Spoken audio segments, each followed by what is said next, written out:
नमस्कार, स्वागत है आप सभी का हमारे छत्तीसगढ़ में। मैं आपके साथ निकिता कश्यप। बुलेटिन की शुरुआत करते हैं।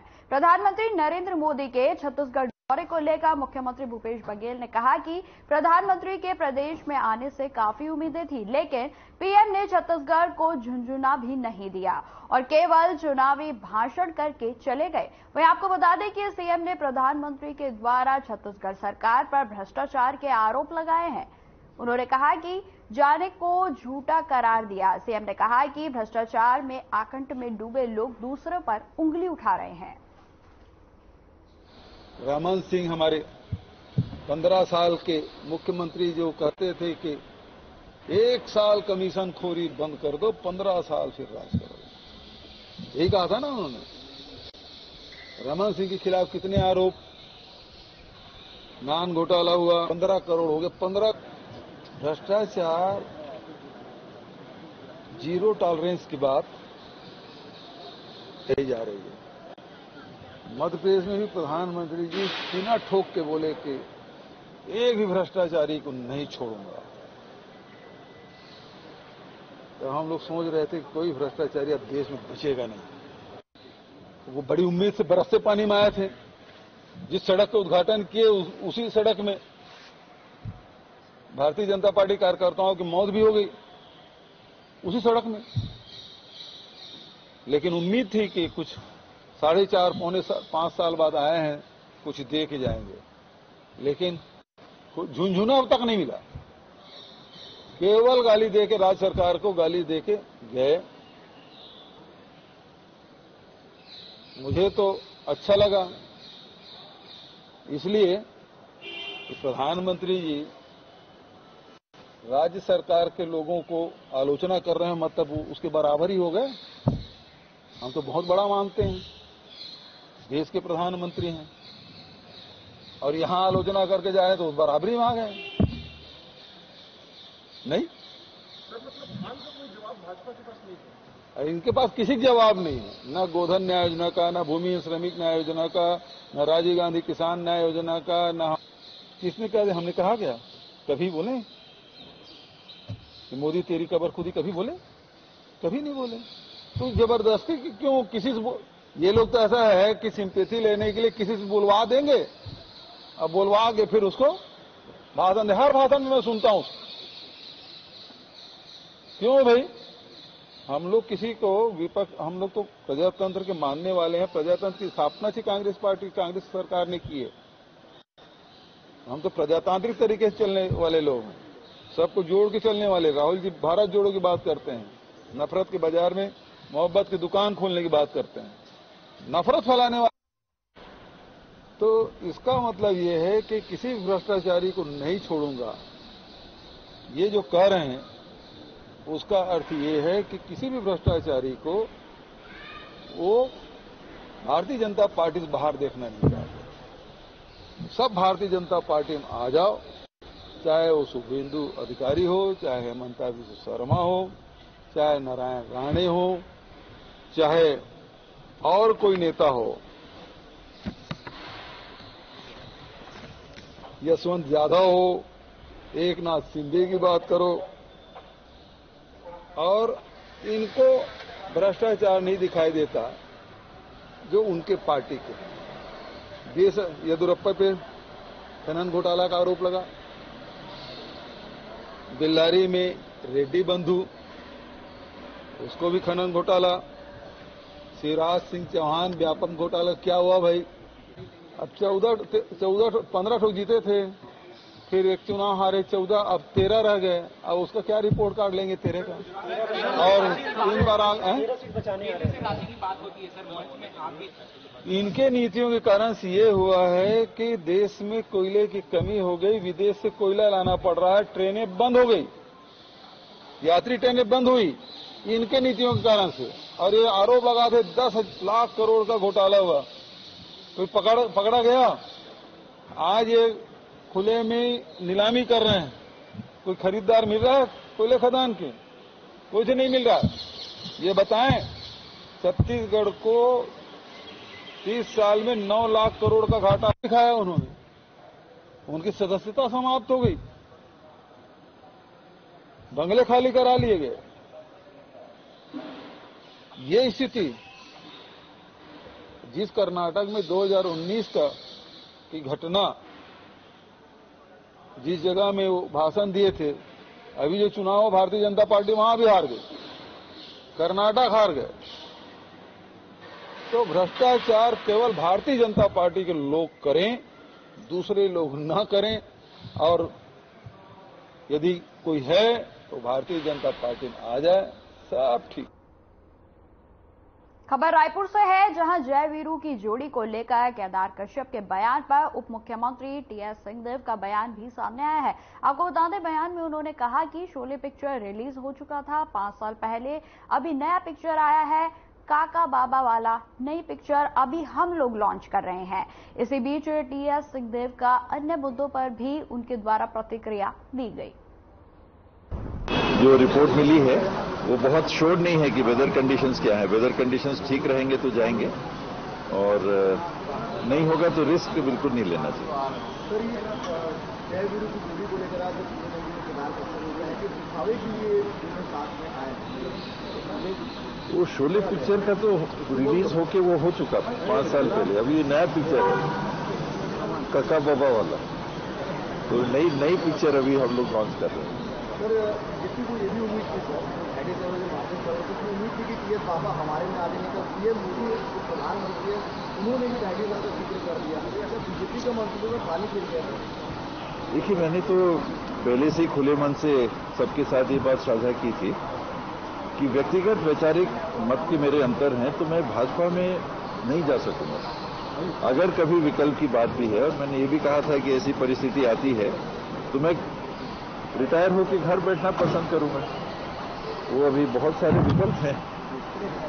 छत्तीसगढ़ की एक पहचान बनने का क्रम जो इस सरकार में चालू हुआ है, उसको हम मेंटेन कर रहे हैं। छत्तीसगढ़ में अगर कार्यक्रम हो रहा है तो स्वाभाविक है कि छत्तीसगढ़ की पहचान वो प्रदर्शित होनी चाहिए, सामने रहनी चाहिए। बीजेपी इसमें कह रही है सर कि छत्तीसगढ़ को पहचान तो अटल बिहारी वाजपेयी ने दिया था, बीजेपी ने दिया था, तो कांग्रेस क्यों आ रही है? पास तो दिग्विजय सिंह के विधानसभा में हुआ था, उनके मुख्यमंत्री काल में। विधानसभा पास नहीं करती तो ये कहां से होता? तो ऐसा श्रेय लेने की बात नहीं है। निर्णय अटल बिहारी जी के समय जरूर हुआ था, लेकिन उसको पास किसने किया था?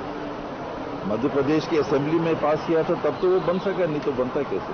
बीजेपी को समझ आ गया कि बिना छत्तीसगढ़ियों को साथ में सत्ता में वापस गया, तो इसलिए छत्तीसगढ़ वाद की लगातार बात कर रहे हैं। स्वाभाविक है। देखिए, जहां जिस क्षेत्र में आप काम कर रहे हैं और वहां की अगर बात होगी तो वहां की सभ्यता को, वहां के लोगों को, वहां की पहचान को आपको तरजीह देनी ही चाहिए, इसमें कोई दो बात नहीं। और छत्तीसगढ़ में ये क्रम विकास के साथ, लोगों की देखभाल के साथ चल रहा है। सर, सरगुजा जा रहे हैं, आपने कहा था चुनाव लड़ने का मूड नहीं था, अब बन पाया कि सर मूड, क्या कहेंगे? पार्टी टिकट देगी। देखिए, मैंने ये कहा था, मुझे अगर ये लगता है कि मैं अभी भी टीम में कंट्रीब्यूट कर सकता हूं तो मैं खेलूंगा। मैं चाहूंगा कि मेरा सिलेक्शन हो। अगर मैं टीम में लग रहा है कि योगदान नहीं दे पा रहा, फील्डिंग करने झुक रहा हूं, बॉल हाथ से निकल जा रही है, कैच नहीं कर पा रहा, रन नहीं बना पा रहा, विकेट नहीं ले पा रहा, तो फिर मुझे टीम में रहना चाहिए क्या? नहीं रहना चाहिए। और अगर मुझे लगता है कि हाँ, नहीं, कुछ योगदान दे सकता हूं, फिर अगर सिलेक्शन होता है तो खेलूंगा। सर, अब तो वाइस कैप्टन में तो वोट बन गया होगा। वो तो अभी तक के लिए, अभी तो अगले सीरीज के लिए सिलेक्शन होना है, तो उसमें अगर सिलेक्शन होगा तो खेलेंगे। घोषणा पत्र समिति भी जल्द आप लोग की बनने वाली है, फिर क्या आपका कोई रोल है? मैं अध्यक्ष के रूप में तो नहीं रहूंगा, क्योंकि मुझे नहीं लगता कि आज समय उतना बचा कि जिस तरह से पिछले बार हम लोगों ने लोगों से मिलकर किया था, समय नहीं है। तो उस हिसाब से तो मैंने कहा भी है कि मैं नहीं रह पाऊंगा, उसमें नहीं रहना चाहूंगा। सदस्य के रूप में, दूसरे रूप में योगदान करना, फीडबैक देना, वो हमेशा उपलब्ध है। अमित शाह फिर आने वाले हैं? उनको तो प्रभार मिल गया, मैंने सुना, तो वो तो आते रहेंगे, स्वागत है। सर, चुनाव में आमतौर पर होता है कि चुनावी जिस राज्य में इलेक्शन है वहां के नेता को जिम्मेदारी दी जाती है। पहली बार मनसुख मंडा भी जिम्मेदारी दे दी, ये क्या हो रहा है? यहाँ की कमजोरी लग रही होगी। आपको किसी और को प्रभार देना है तो जिसको आपने नहीं दिया उनको आप कम कारगर मान रहे हैं, तो एक तो उनने कंसीड कर दिया। देखिए, बृहस्पति सिंह जी वाली बात थी, आपने पूछा, मेरे को अच्छा नहीं लगता घुमा फिरा के बात करना। जो बृहस्पति ने किया था वो उचित नहीं था। और ऐसा किसी को नहीं करना चाहिए। वो बात उस समय की थी और मैं आज भी मानता हूं कि कभी भी ऐसी चीजें नहीं होनी चाहिए। चुनाव तो देखिए मतदाता जिताता हराता है और मतदाता जिस तरह से रिस्पांस देगा उस हिसाब से परिणाम आएंगे और हम लोग उम्मीद करते हैं कि सकारात्मक परिणाम आएंगे और कांग्रेस की सरकार रिपीट होगी। सर, कल भाजपा के कार्यकर्ताओं को उम्मीद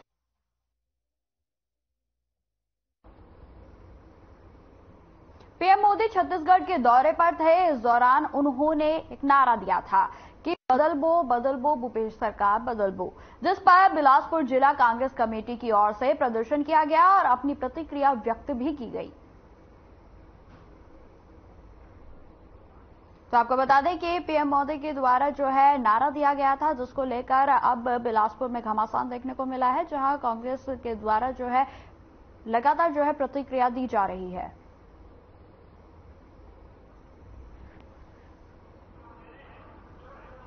राहुल जी हमारे देश के सर्वमान्य नेता है, कांग्रेस के सर्वमान्य नेता है। उन्होंने कश्मीर से कन्याकुमारी तक 3500 किलोमीटर की अथक यात्रा की। बहुत से लोगों को गांधी के दांडी यात्रा की याद थी, वो पद यात्रा की याद। उस यात्रा के दौरान अलग अलग प्रदेशों में गए और प्रदेशों में जब वो जाते थे, इंदौर की सभा में हम लोगों को और गोलवाड़ा की सभा में जाने का अवसर मिला। गांव में जहां अम्बेडकर जी की जन्मस्थली है, वहां भी हम लोग राहुल जी के पद यात्रा में शामिल हुए। एक जन सैलाब उमड़ता है, सभी जाति धर्म समाज के लोग जी की सरकार तानाशाही रवैया अपनाए हुए है विपक्ष पार्टियों के खिलाफ, चाहे वो कांग्रेस पार्टी हो, चाहे अन्य राज्यों में क्षेत्रीय दल हो। हर जगह संवैधानिक संस्थाओं को कमजोर करके, उनका दुरुपयोग करके विपक्षी पार्टियों को लगातार परेशान करने का काम किया जा रहा है। आखिर भारत के प्रधानमंत्री को आज मैं सवेरे मैंने पेपर पढ़ा तो पता चला कि भारत का प्रधानमंत्री एक बयान देता है, उसमें ये बोलता है कि मेरे प्रधानमंत्री डरता नहीं, नरेंद्र मोदी किसी से डरने वाला नहीं। आखिर नरेंद्र मोदी जैसे व्यक्ति को ये बोलने की जरूरत क्या पड़ेगी, किसी से डरने वाला नहीं। भारत का प्रधानमंत्री अगर अपने मुंह से ये बात करे कि मैं अब किसी से डरता नहीं, तो आखिर बात कहीं ना कहीं कुछ तो दाल में काला है। खबरों में आगे बढ़ते हैं। बिलासपुर जिला कांग्रेस कमेटी ने राहुल गांधी की सजा बरकरार रखने पर रोष जताया है। आपको बता दें कि कांग्रेस कार्यकर्ताओं ने पीएम के सरकार बदलो नारे पर भी नाराजगी जाहिर की है।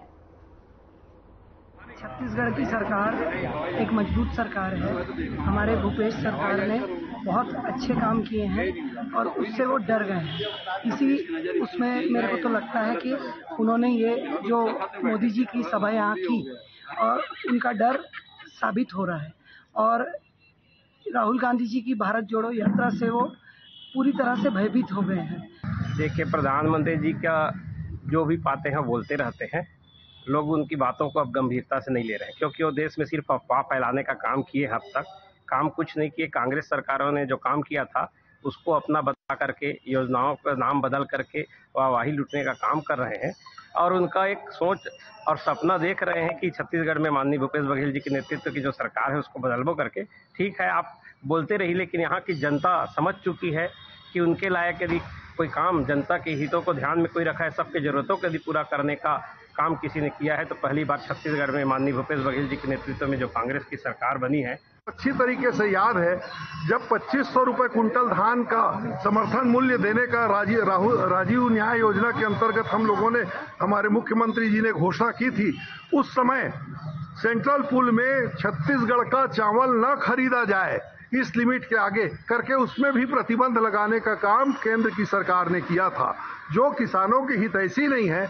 आज चारों तरफ महंगाई का आलम जोर पकड़ चुका है, लोग तकलीफ हैं। आज लोगों को अपने रोजमर्रा के काम में भोजन करने की तकलीफ हो रही, इस महंगाई के कारण अपने जीवन यापन करने की तकलीफ हो रही है।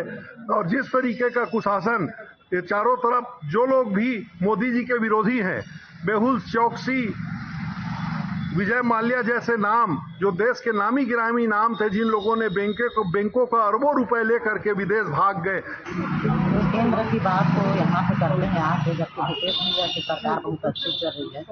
जो 15 साल में यहाँ विकास नहीं हुआ था वो भूपेश भैया की सरकार ने कर दिया, जबकि हम 2 साल कोरोना में पेरा गए।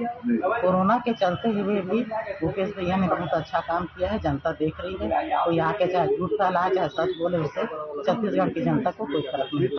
पूरे देश में जो अराजकता का माहौल है, यह प्रजातंत्र को लूटने की प्रक्रिया चल रही है पूरे देश में, और प्रजातंत्र को दबाने और कुचलने का साजिश रहा है। राहुल गांधी जी की जो उपलब्धि है, जो पूरे देश में उन्होंने पदयात्रा की और उससे उनकी जो लोकप्रियता बढ़ी, उससे मोदी सरकार डर गई और वह किसी भी तरीके से छल कपट करके किसी भी तरह से उन्हें उनकी सदस्यता खत्म करना चाहती है, उन्हें वह बदनाम करना चाहती है। तो ऐसे घोर साजिशों का जनता इस बार जवाब देगी।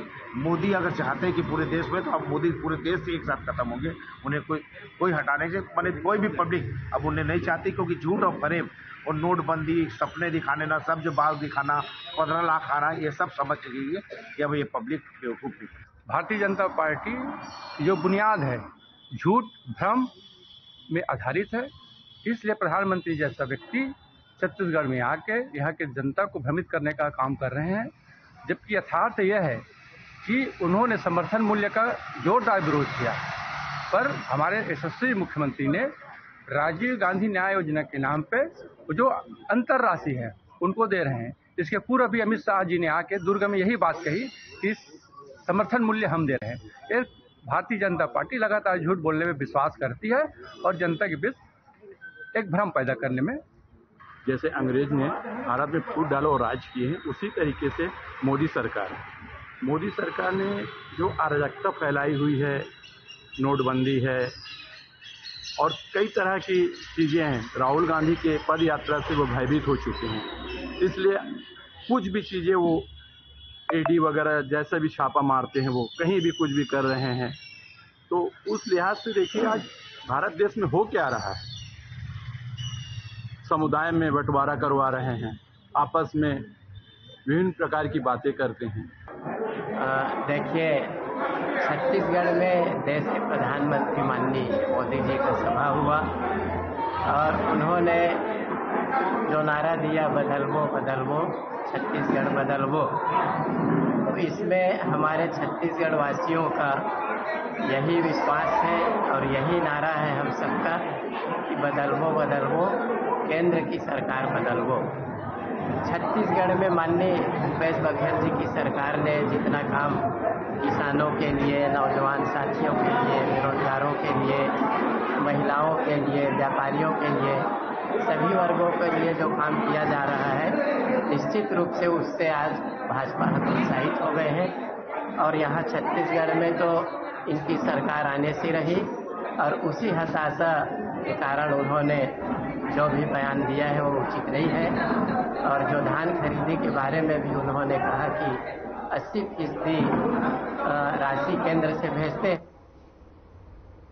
आज पुराना बस स्टैंड में कांग्रेस पार्टी के द्वारा पीएम नरेंद्र मोदी का विरोध करते हुए प्रदर्शन किया गया। वहीं कांग्रेस के कार्यकर्ताओं ने बताया कि राहुल गांधी के मोदी सरने मामले में पूर्व याचिका के संबंध में आए निर्णय के बाद कांग्रेसजनों ने अपनी प्रतिक्रिया देते हुए कहा कि गुजरात उच्च न्यायालय के आदेश को चुनौती देते हुए इस फैसले का उच्चतम न्यायालय में विधिवत अपील की जाएगी। राहुल गांधी सच के लिए लड़े जिसकी उन्हें सजा मिल रही है।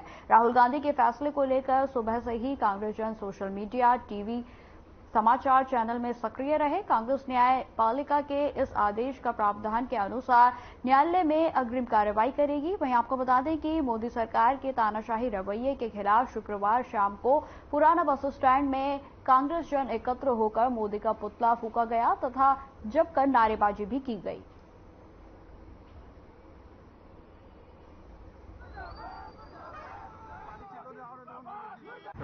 आज हमको न्यायपालिका से बहुत उम्मीदें थी और जिस ढंग से आज राहुल गांधी जी के मोदी सरने मुद्दे पे आज माननीय गुजरात उच्च न्यायालय ने जो फैसला दिया है उसको लेकर एक स्पष्ट रूप से एक बात सामने आ रही है कि न्याय व्यवस्था में भी जिस ढंग से केंद्र की मोदी सरकार तानाशाही रवैये अपना रही है तो कहीं न कहीं एक इशारा होता है।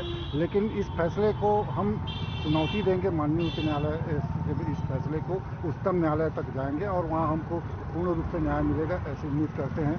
जैसा कि आप सभी जानते हैं कि 23 मार्च 2023 को मानहानि केस में मोदी जी के सरनेम को लेकर जो कर्नाटक में चुनाव हुए थे, उस चुनाव के दौरान राहुल गांधी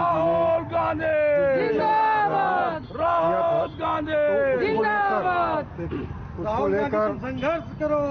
जो गुजरात के पूर्व मंत्री ने एक याचिका लगाई थी, जिस पर मोदी सरनेम को लेकर खासकर राहुल गांधी के खिलाफ 2 साल की सजा का जो प्रावधान उन्होंने माननीय न्यायालय ने दिया था, जिसको लेकर गुजरात उच्च न्यायालय में याचिका पुनर्विचार के लिए लगाई थी।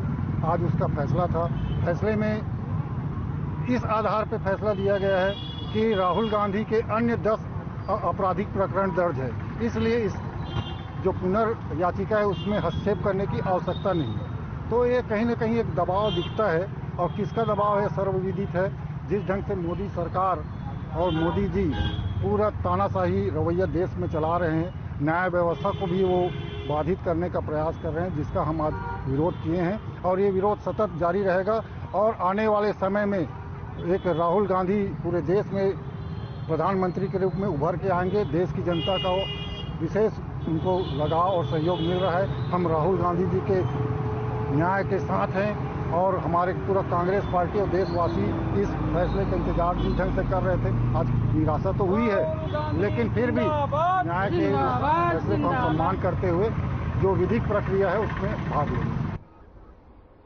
मुख्यमंत्री स्वरोजगार योजना से 2.5 लाख का लोन मिलेगा। इस सवाल पर प्रतिक्रिया देते हुए भाजपा के प्रदेश प्रवक्ता अमित साहू ने बताया कि वर्तमान सरकार 2500 रुपए मासिक बेरोजगार भत्ता नहीं दे सकी। दूसरी तरफ ये सरकार वादा करती है कि अगर रोजगार नहीं दे पाए तो 10 लाख बेरोजगार नौजवानों को हम बेरोजगारी भत्ता देंगे।